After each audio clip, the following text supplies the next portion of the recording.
go ahead and formally kick off. Just a few logistical items for everyone as we get started. We are going to have everyone on mute, though you are welcome to join us on camera.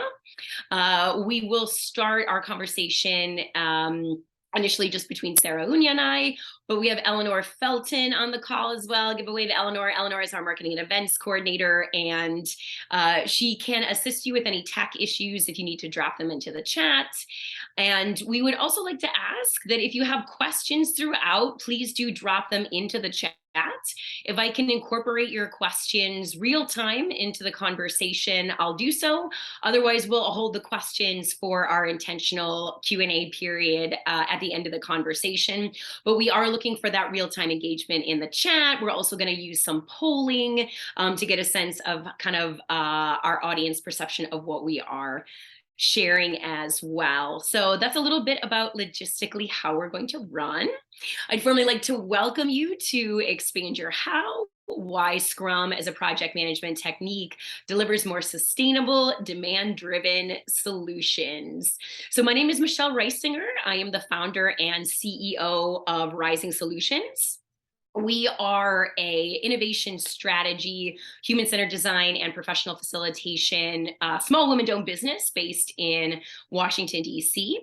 And we specifically support any client, so nonprofits, government, corporate, with their new product and service and idea launch. However, we focus on products and services that have a social return in addition to a financial return. So in other words, we wouldn't take just any client.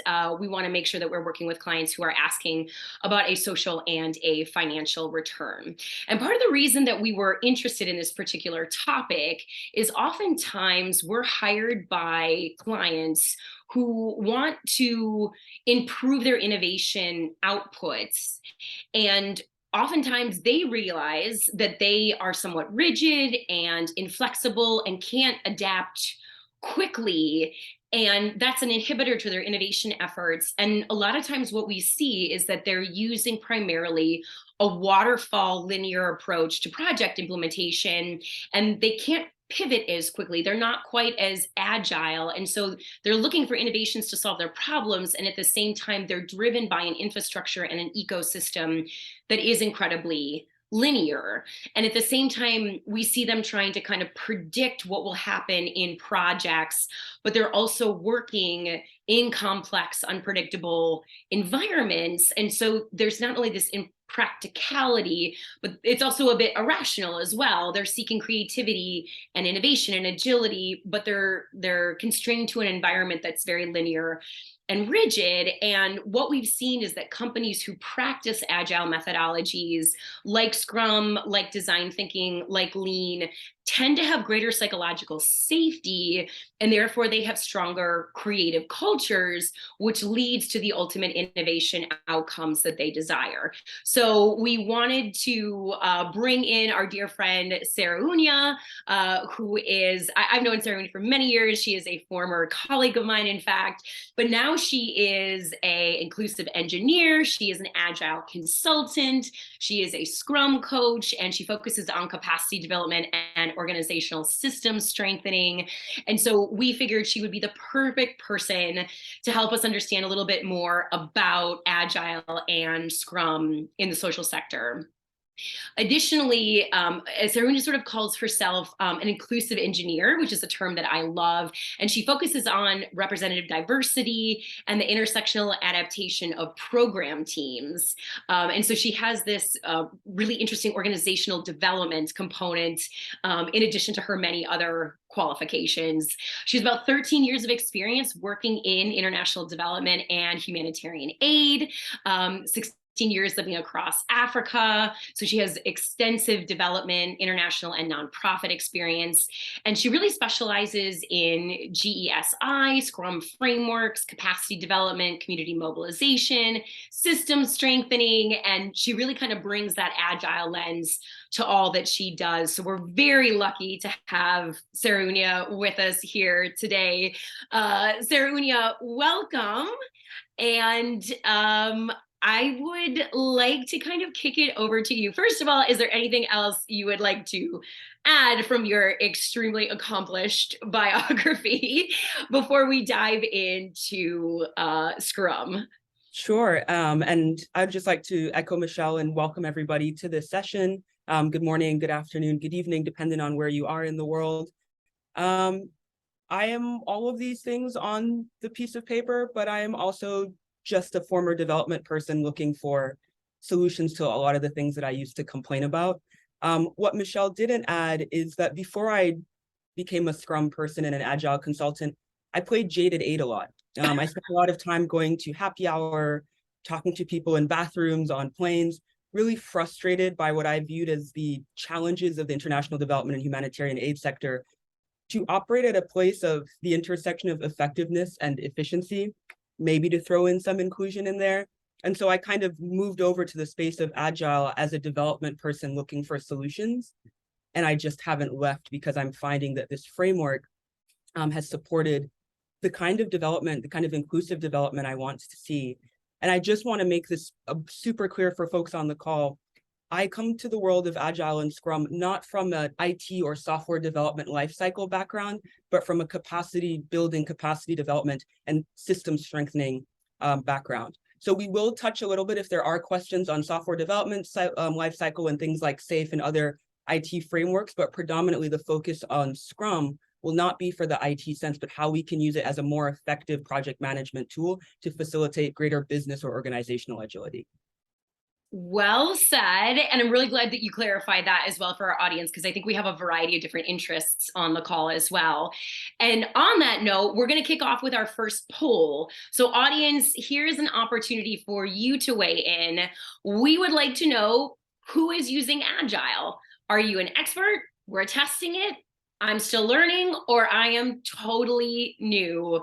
So just a quick response here. We're getting real-time results. Looks like I'm still learning is kind of winning out. We got some folks testing it.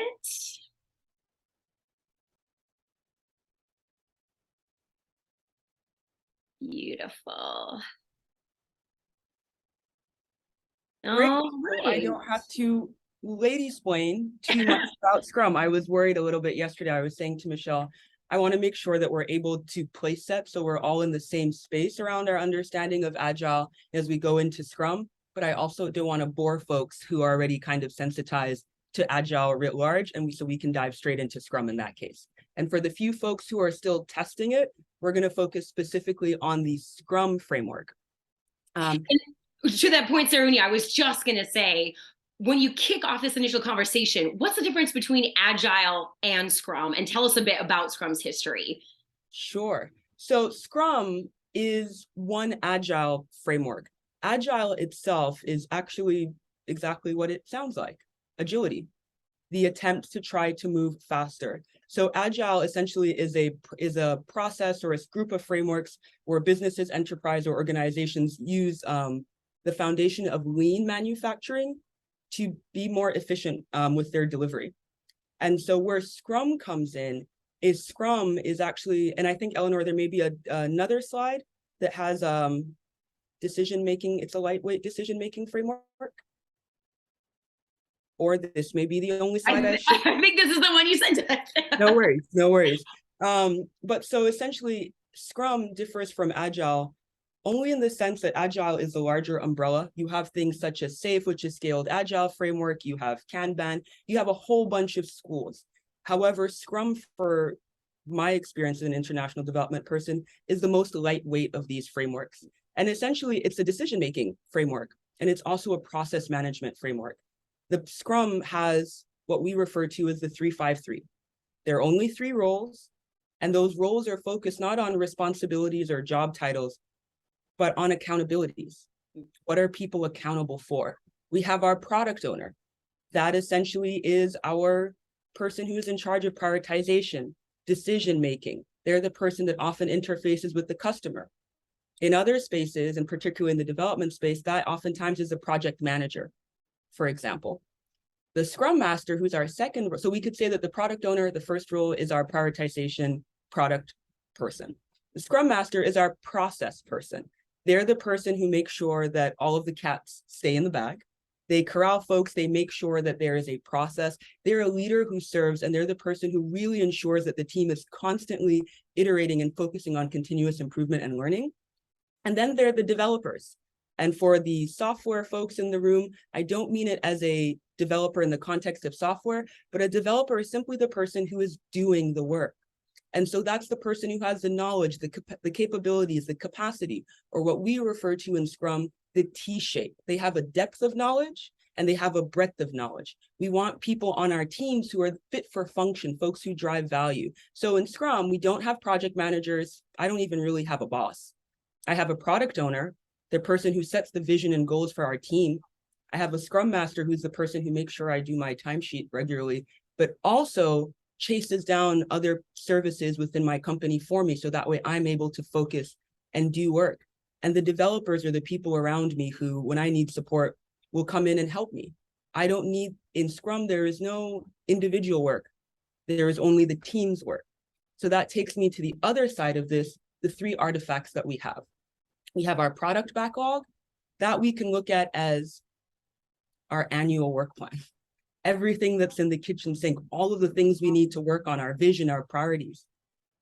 But how can we focus on what we actually need to work on from that 50-line item Excel sheet or that 200-item sheet?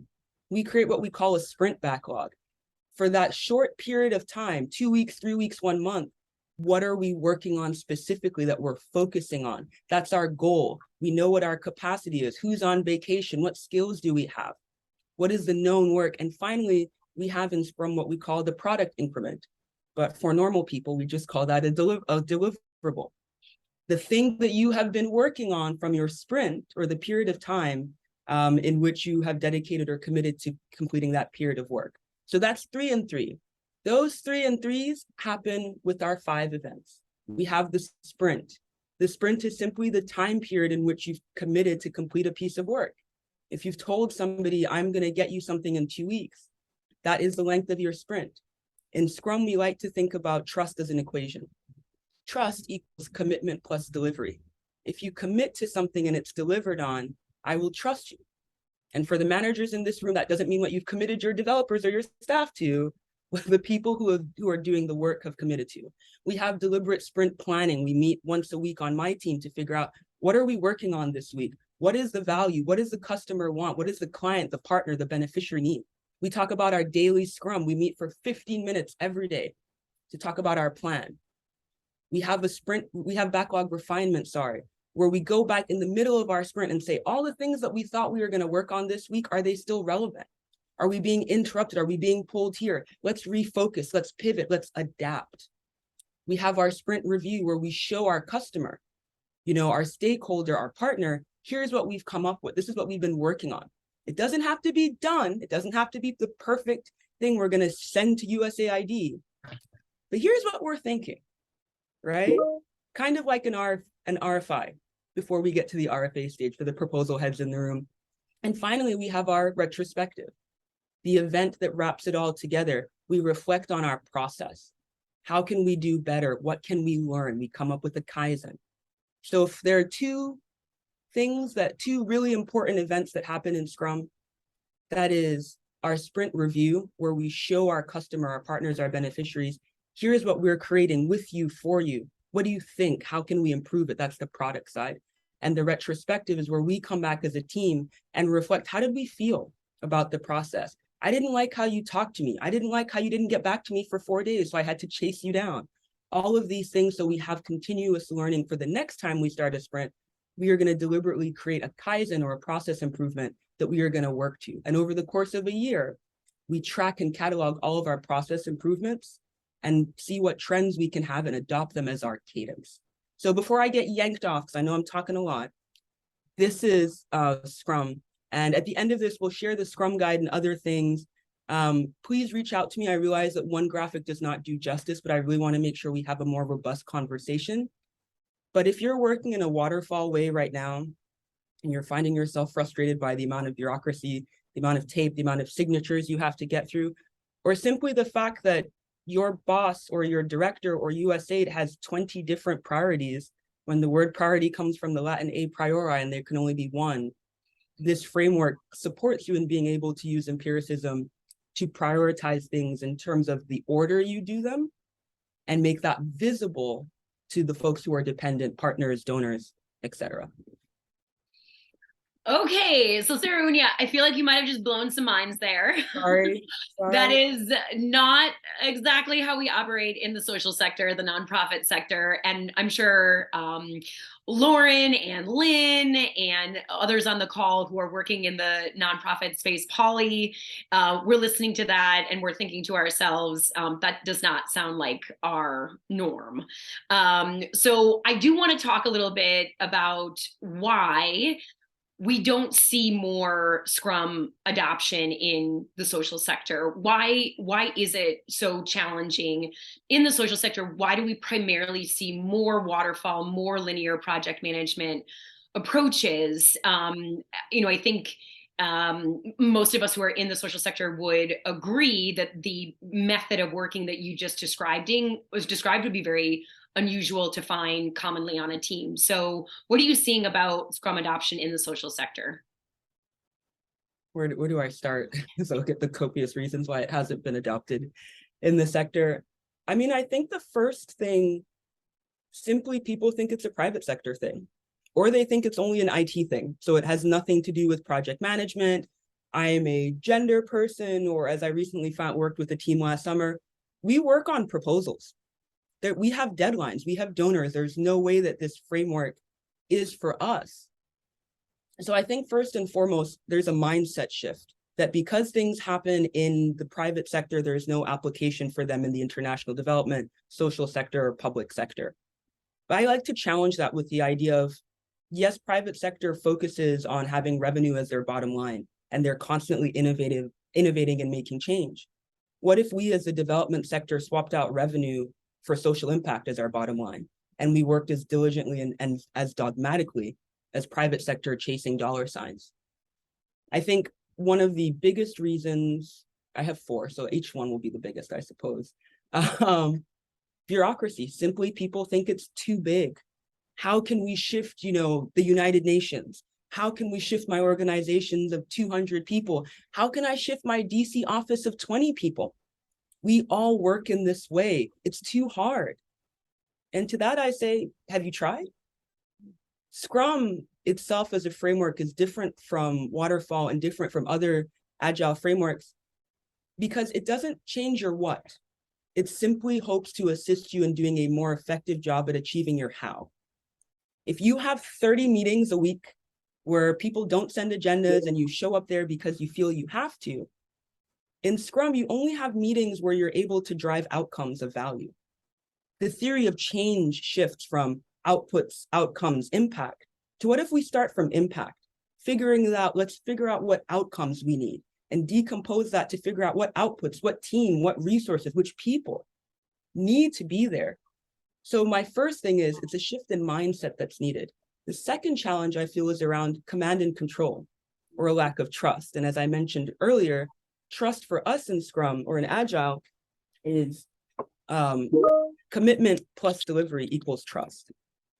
Oftentimes you will have project managers, directors, country directors, your USAID point of contact, your State Department person, whoever is in charge of managing you over your shoulder, actually delaying your ability to think and to innovate and to create something new. We talk so much about CLA, collaboration, learning, adaptation. But if you are constantly with your hand on somebody's shoulder as they're trying to do that, they're not able to innovate or think. They simply then become your proxy. They do what you want to do. And in that case, you could have just cloned yourself. If we hire people, we should trust them to do the things that we are hiring for them to do. And if we don't, that may mean that we're hiring the wrong people for the functions that we want. It's not about outputs, it's about how we drive outcomes forward. The third reason I think is that there's a misconception oftentimes that people will say, in Agile, we can't not have a plan. We can't not have a work plan. In Agile, you guys just, do whatever. You try things, you experiment from things.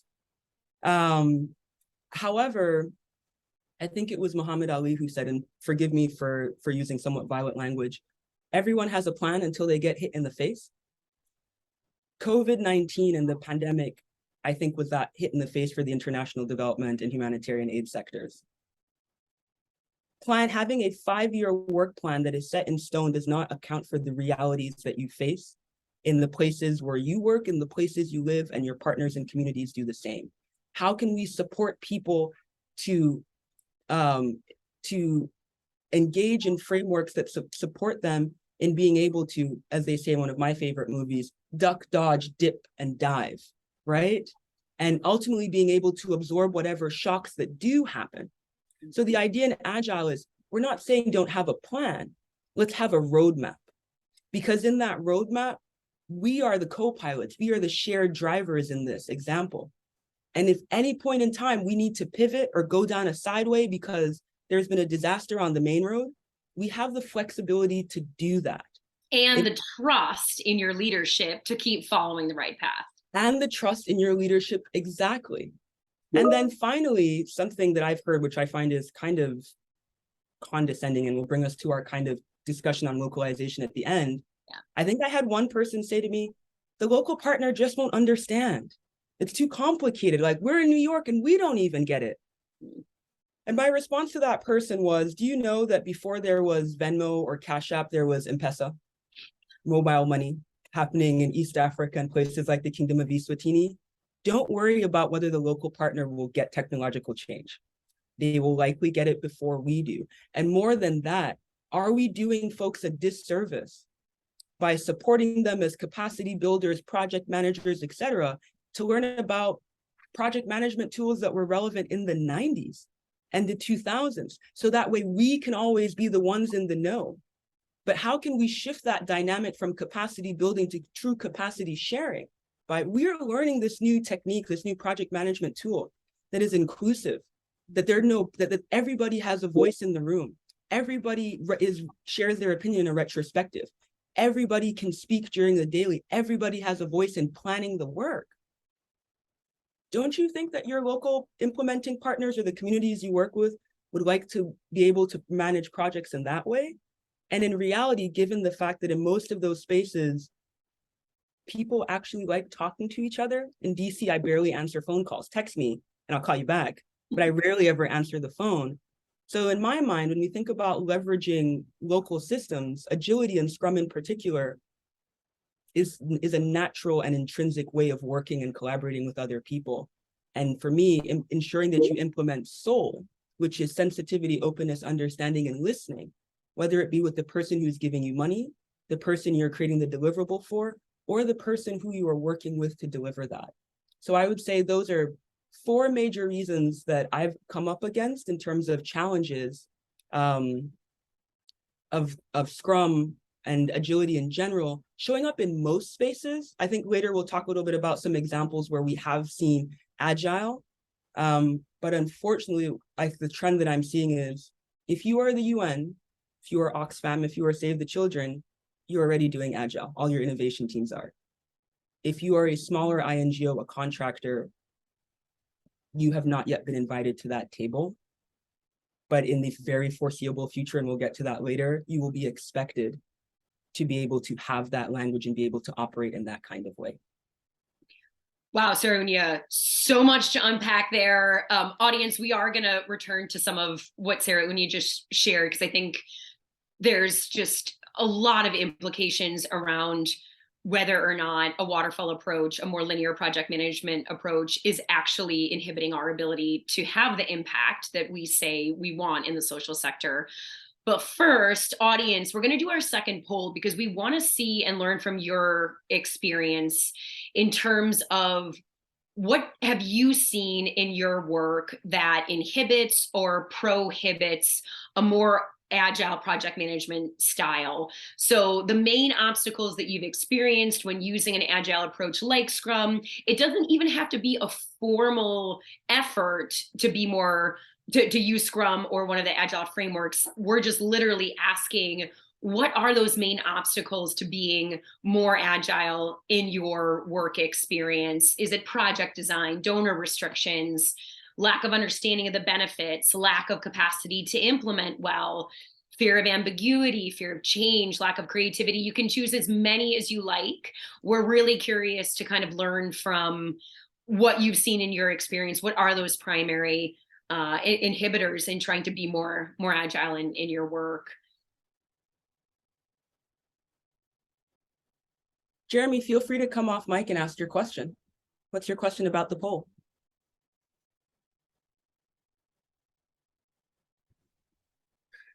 It's not really a question, it's an observation. I was just going to add as another selection would be letting go of control. Control is a big one that when you get a lot of really talented people together, they have the ability to work as a team, but letting go of control is one of the big roadblocks. Absolutely.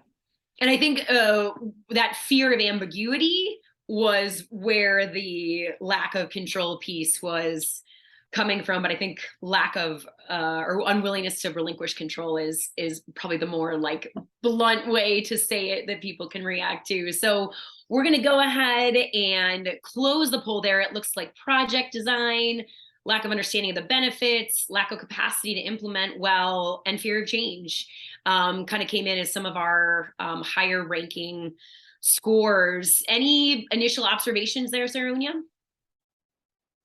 No, I mean, it tracks. I think that just in terms of fear of change and lack of capacity to implement well and lack of understanding of benefits, all of those things are interconnected. I think that fear of change and lack of capacity to implement well are inextricably linked. I think in the international development sector, particularly those of us that work in spaces that even if capacity building or capacity development is not our formal job, we are sharing capacity and developing capacity of other people, whether it be domestically here in the US or other places. And that requires releasing one's own ego. I am not the expert. I am simply just sharing with you. And for most international development people, and I say this when I was working in capacity building, remember once I was sent to teach other people about HR functions, and I had no idea about HR functions, but I didn't tell people that. I spent 3 weeks before being sent off to that country office studying about HR functions and trying to get a crash course in SHRM. But so the ability for us to humble ourselves and learn and simply say, I don't know about your context, or I don't know about this specific thing, but my T-shape is that my depth of knowledge is around this and my breadth of knowledge is this, whereas your depth of knowledge is in this technical area. My breadth of knowledge is in this. You know, when I was working with a proposal development team, I said, I'm not a proposal person. I was that annoying subject matter expert who would never respond to you when you'd ask me for text. However, I have a depth of knowledge in agility, and I have a breadth of knowledge in proposals. Let's pair together. I will train you on how to implement this framework within your context, but I'm relying on you to let me know where it makes sense and where it doesn't. So we're able to context appropriately construct this for you. And I think that lack of understanding of the benefits are simply the idea that we often in international development go for the low-hanging fruit. We don't look at things such as, how do our country office coworkers feel? How does our implementing feel when we say you're the one who's going to run the USAID meeting? How do we feel when our staff says, you know what, for the first time in 2 months, I haven't had to work a weekend because all of the priorities were clear and I wasn't putting out little fires everywhere as things just kept coming in. Those are things when we think about performance metrics and the ability to focus on outcomes that drive impact. It is the little grains of sand, the people, that fill that jar the fastest. And Scrum is one of the only agile frameworks that really centers people. And when we're engaging with our partners, our donors, it's customer collaboration over contract negotiations. Forget the paper, that's the output. What do we actually need? What are we trying to achieve together? What's the impact we want to drive? Let's figure out the outcomes. And we can ask the Scrum Masters and the people who actually own the companies to figure out the paperwork in terms of the output. But let's go ahead and explore. So I think for me, this poll is very reflective of a number of the challenges that we're facing. in international development as it relates to the concept of agility. And folks, I just also want to make super clear, in case I didn't say this at the start, the word means what it means. So if you look up agile in the dictionary, it should be the exact same thing that I'm talking about. It's simply the ability to do things, to react quickly, to be adaptive, to be collaborative, to move forward, to be the ability to pivot. And so I left the international development sector in 2021 because I was looking for solutions. I was frustrated. I was actually really happy being a gender and social inclusion person on a governance team that focused on institutional strengthening. But after the Beirut blast happened in 2020 and it took us so long to mobilize, what am I doing? And what are the people who were in Beirut who were told, no, you cannot move until we do this fundraiser, or this happens, or we mobilize, or we figure out how we want to prioritize? In agility, similar to disaster risk response, we act based on the value that's provided to the customer or the person in need. For the folks in Turkey who've suffered the tragedy, help coming a month from when it happened on February 6th would not be helpful. That's why it was so important for folks to mobilize as soon as it happened. And so agility, in my mind, is the next avenue of international development if we're actually serious about supporting, capacitating, and helping people to be self-determining, especially in the face of challenges and global shock. My job is not to help people never face chaos. My job is to help you find the ladder in that space of chaos, or create your own. And I'm off my soapbox. We have other stuff to talk about. Sorry. Well, I have sort of two more questions before we open it up for Q&A, audience. And again, please feel free to keep dropping your thoughts and questions into the chat. Eleanor and I are watching the chat as well. But Saraounia, I just want to get really honest now. Full disclosure, audience, we had a prep call a few days ago, and Saraounia and I got really philosophical and candid about kind of the current state of project management and how it potentially perpetuates inequalities, and that a somewhat all-knowing prescriptive nature of project management, that we can somehow predict what will happen 2, 3, 5 years down the road, does not take into account the reality of the complexity of the environments that we work in the social sector. And Saraounia, you've kind of dropped this word condescending, you've dropped the word humble, you've talked about elevating local voices, and that Scrum allows for a more inclusive place where everyone's voice is heard. And I want to kind of wrap that theme up and just get really honest there, because I think what I'm somewhat hearing is, in your experience, and I would actually say in my experience as well, the inclusive nature of Scrum, the humility of acknowledging we don't have all the answers, but we have a roadmap, we have a path, we trust each other to navigate it together.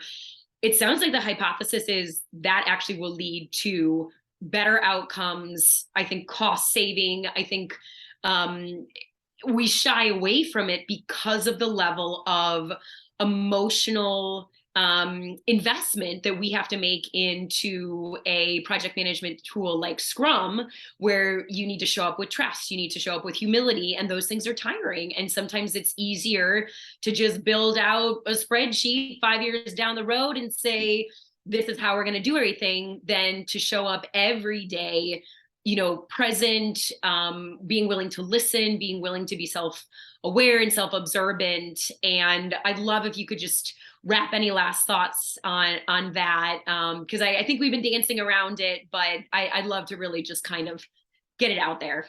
Sure. And in my mind, I was like, shall I be controversial or not? There are a number of folks on the call who've been there for my more controversial statements. But to choose curiosity versus contempt this happy Thursday, the 23rd, I think that if we are serious about what we refer to as localization, what we refer to as making sure people are heard, capable, and whole, we need to stop centering ourselves. And we center ourselves by starting our theory of change at the output. What can we do versus what do people need? What's the impact that's required in that space? If we start there, which implies that we're having conversations with the people who will be recipients of the impact, right? That at the start is co-creation. Mix that with more human-centered design. Partner with me. Let's figure out what needs to happen, what needs to be achieved, the outcomes to drive that there. And then figure out, is it somebody who gets paid $55,000 to $95,000 in DC, or is it the community extension worker that maybe makes $20 a month in Liberia, based on the impact that we're trying to achieve? I genuinely believe in this framework, which is why I haven't been able to quit, even though I told myself I was only going to be here for a year for a period of upskilling before coming back to international development. And I still intend to. I'm just trying to find the right place to land to be able to continue to do this. If we really want to support people, and support is not what people ask for, that's help. And for most of us here on this call, nobody has asked us to help them. We're sent by other people to help them, but in reality, what we should be doing is offering support. Because offering support requires that you humble yourself. It requires that you have soul, sensitivity, openness, understanding, and most importantly, listening. And once we have that, then we can start to figure out, what is our backlog? What is the work that needs to get done? How do we prioritize it? Who prioritizes it? Is it a now thing, a now thing, or a later thing? And based on that, I trust you. If you are the person that is, for me, some of the folks that I worked with in Liberia, I'm going to treat you like a product owner, which means whatever your decision is that you make, I will not go against it. I can ask you why at the end of the sprint and reflect during your review and retrospective. But for that period, I trust you for that sprint. And I build that trust with you deliberately by ensuring that I hold values of courage, commitment, openness, focus, and respect. Oftentimes when we work with folks domestically or internationally, based on the fact that we sit in DC with big blazers and pocket squares, that fifth value of respect is often lost. And the fourth value of courage is one that we hold almost exclusively for ourselves, but not for your counterpart who says, this is never going to work if we have maternal neo healthcare programs in northern Nigeria, and there is no brother, uncle, husband, cousin, there is no male there. And we say, no, we don't have budget for positive masculinities, it's fine. And 6 months into the project, the women aren't showing up. If we had talked to people in the community based on the impact and the outcomes, $500,000 wouldn't have been wasted somewhere in my degree. Yeah. And with that, 2 things that leaders can do, or folks on the call can do to start their agile journey is focus on shifting your mindset. Stop focusing and starting at the output. Let's go for outcomes and impact. And the second is, let's think about how we can create ecosystems of agility. It may not be your entire organization or your entire environment, but that little pod of 2 people, of 5 people, of maybe even up to 20 people, start there. And like a forest fire, let it radiate out. And contact myself and Rising Solutions if you have any questions. But yeah, thank you everybody for your time, and thank you for giving me an opportunity to talk to international development folks. I left the sector searching for solutions to bring back, so that way we could all be more impactful in our work. So thank you, Michelle, and thank you, Eleanor, for letting me leverage your platform to spread my message and find accomplices for the kind of efficiencies I'm trying to build in our sector. Well, we will happily be your accomplices, Saraounia. And we're going to move into the audience Q&A, and I'm going to kind of kick it off for us while we let questions kind of drop into the chat, or if people want to raise their hands. But maybe first question for you, Saraounia, is who's doing this well in the social sector? Like, let's shift the perspective. We did a little bad world talking there, about what wasn't working, but bringing it into the good world. I will say, Polly is on from an NGO that I worked with, and they wanted to bring Agile and Scrum into their proposal development process. And we worked with them to talk about what that would look like. I know from our work with the Rainforest Alliance that their innovation team uses a very rigorous Scrum process, and they've invested in Jira as their Scrum management software, and they sprint every 2 weeks. We, bring up the backlog every 2 weeks. We do the now, and the later. And so those are two examples from my perspective, but kind of kicking off the Q&A. And again, audience, feel free to raise your hands, get in line, drop questions into the chat. I see one from Jeremy there. Who's doing this well, and who can folks kind of look to for example? Sure, and thank you for that question. I will drop some links in the chat. Two interesting organizations that I think are doing it really well, and these are not the whole organization, but certain pockets of it. It's actually UNDP, and specifically UNDP in Vietnam. So during the pandemic, they had a good governance program where they were working with small and medium enterprises that they refer to as AAA governance. And the AAA stood for anticipatory, adaptive, and agile governance. Focusing on the agile piece, essentially, they created a multi-stakeholder convening platform, scaled collaboration, as we refer to it in agility, to bring different stakeholders in the system together to kind of map out, prioritize, and visualize what the challenges were and which organization or actor, based on their T-shape, their depth of knowledge and breadth of knowledge, were best placed to tackle those issues, what support. So they focused on the impacts that were happening because of COVID-19, figured out what outcomes they needed to be able to tackle those, and then figured out amongst themselves which outputs or resources could have been leveraged.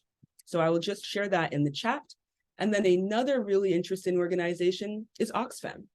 And Oxfam did this, they partnered with Dev NGO, but essentially Oxfam is an agile organization. They have all of their different country offices, their different satellites working in an agile way, which simply means that they're collaborating. They have shared backlog or shared pools of work that all of the different directors and executives and managers pull from. So they're able to do that cross coordination. So in over 26 countries, Oxfam operations from a programmatic sense are linked. So the work that Oxfam, for example, is doing towards the SDGs, the work that their team in South Africa is doing is linked to their team in Guatemala, is linked to their team in Kosovo, and so on and so forth. And that's what we refer to as Scrum at scale. But in order to work in a scaled model in the first place, you need to make sure that the foundation, or at the team level, you're operating in an effective 3-5-3. You've got 3 accountabilities: decision-making person, product owner, process person or team coach, scrum master, developer, people who are doing the work. You've got your product backlog, all the work, your sprint backlog, the specific work, and your deliverable, the increment. And then you have your deliberate planning, your deliberate review with your customer, product, or partner, and your retrospective. How did we do?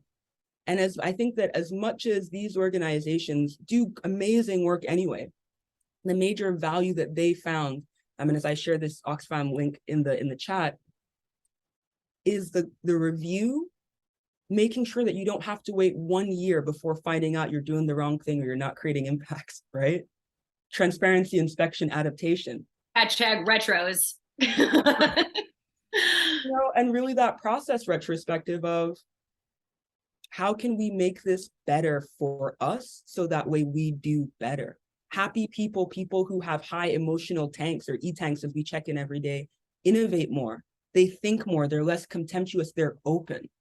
And it's in that soul, again, and for me, soul is so key, because without soul, you're not able to actually connect with people.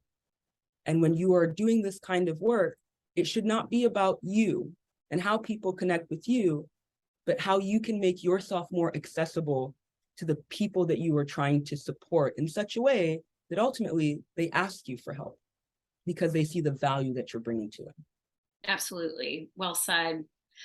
We have a couple other questions that are coming in through the chat. I see Lauren and Jeremy. Lauren, I'm going to go with yours first. And actually, Lauren, just to keep things more human, would you like, you don't have to come on video if you don't want to, but would you like to come off mute and ask your question about alignment with theory of change? I think this is actually a really excellent question. Sure. Hi, everyone. Yeah, my question was about how you see the Scrum process aligning or not with theory of change models, which donors might expect, with some of the organizations we work in might be more familiar with. And then maybe any recommendations you have for how to talk about the alignment or lack of alignment between these two processes. Gotcha. Thanks for that question, Lauren, and thank you for joining the call. I guess let's start with the positive. I think it can align. And the reason why I say that is because theory of change in its best sense should be about figuring out what we're going to do and how we're going to do it and why we're doing it. Scrum simply says, let's reverse the order. Or yeah, this is what I'm pushing at Scrum Inc. So maybe Scrum and Saraounia say that. Let's reverse the order. So instead of starting from output, let's actually start from impact and then break it down to the outcomes and then the output. And similar to a hypothesis and null hypothesis, it should be able to grow up and it should be able to grow down, with us being able to see value in both directions. I think in terms of when communicating with donors, it's simply the idea of we're starting from the outcome. We're not saying the output is important, but as we do our RFP, our RFA, our real focus is, here are the outcomes that we're trying to achieve. Yes, we have your intermediate results that we need to do the outputs or whatever, but we really want to focus on ensuring that we center the impact. After this 5-year project, what are we trying to achieve? And let's bake that into year one, from month one, from country startup. So everything that we do, every meeting that we have is about driving value towards outcomes that will lead to that impact.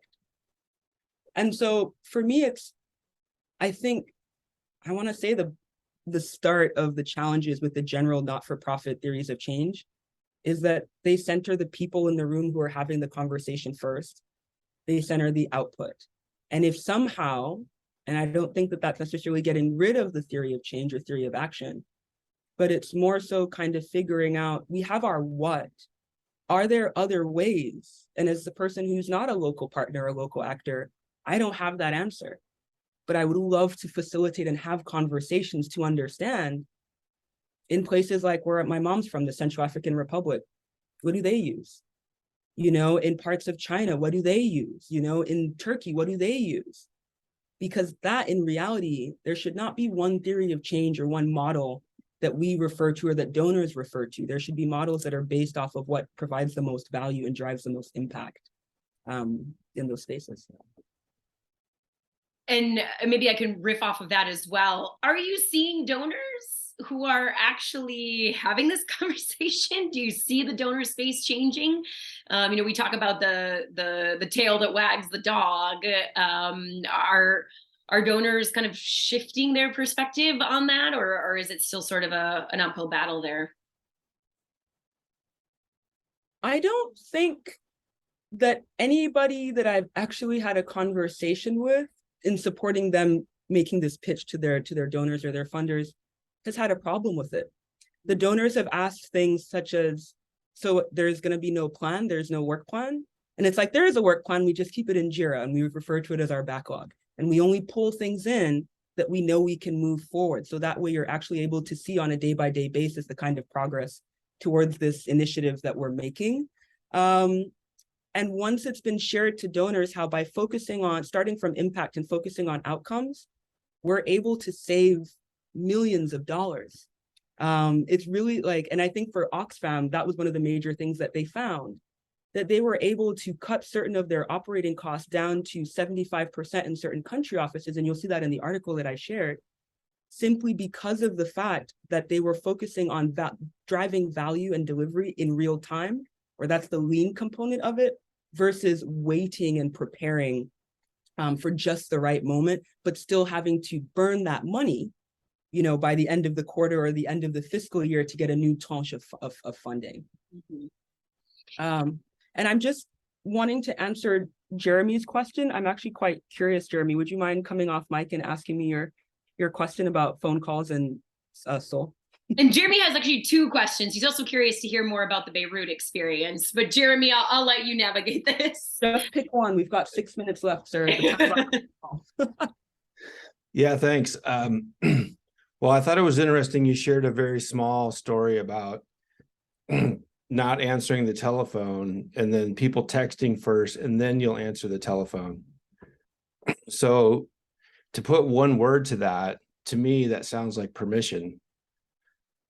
And when building teams or influencing top-down decision makers or building trust within a team, that seems like a very important key that needs to be there. And so my question is what role does permission play in all of these functions and all of these desired outcomes?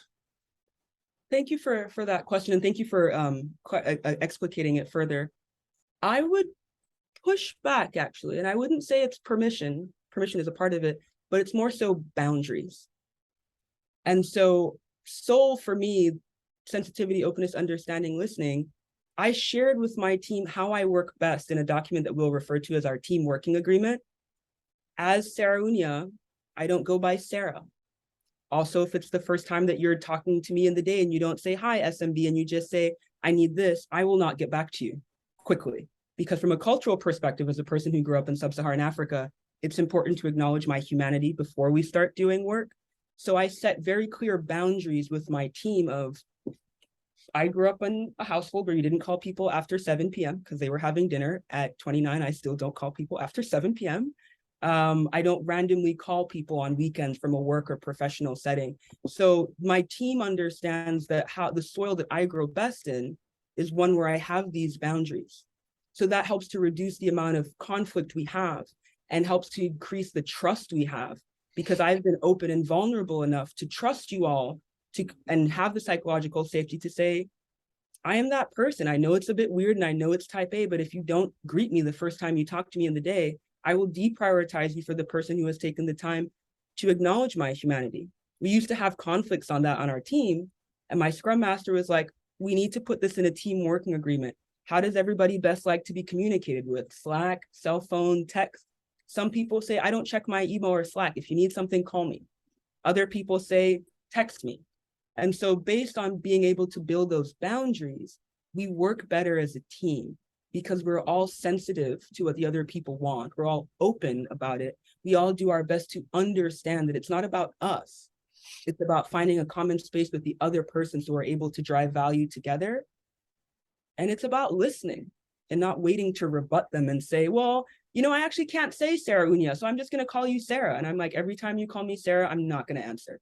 And I've done that in meetings with people's bosses and CEOs, and it's respect is important for any kind of collaboration, for any kind of transformation, for any kind of change.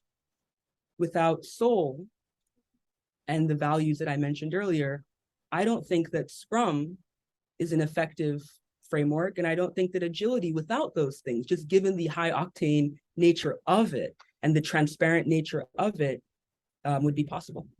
That's a really great question, Jeremy. Thank you. Yeah, thank you. Well, thank you both. And with that, folks, we're going to just bring up our last slide. And I did want to kind of wrap up what you were just talking about there, Saraounia, which is, I think one of my key takeaways from this conversation is Scrum, in addition to the agility it brings, the flexibility, the ability to adapt and pivot, I'm also hearing that your experience with Scrum and the Scrum research is showing it's also a more human way of doing business, and that you show up at Scrum as your whole self. And Scrum asks you to deal with self-awareness. It asks you to be very present in the work that you're doing and not default back into some Google sheet or an Excel file and kind of treat that as the gospel, but really showing up every single day as your best self, committing to listening, soul, the work.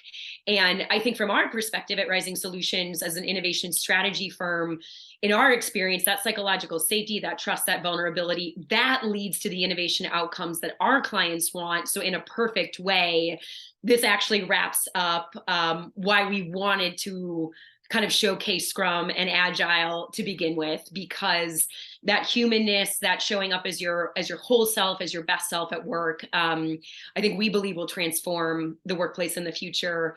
On that note, folks, first off, massive thank you to Saraounia for the time, the information. There are lots of resources now in the chat, folks.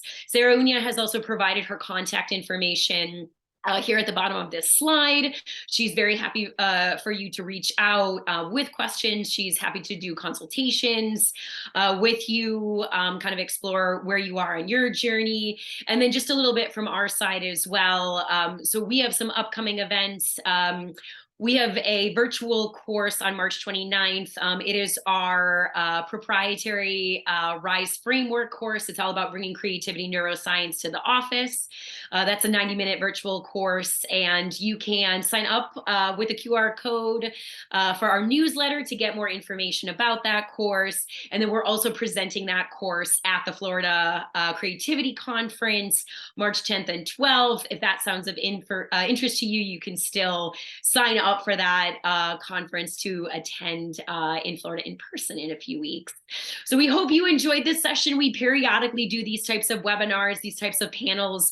Our interest is bringing in more agile methods into the workplace. We focus on future of work and workforce development, primarily around creativity, neuroscience, and psychology. We'd love for you to follow us. We'd love for you to stay in touch and follow Saraounia.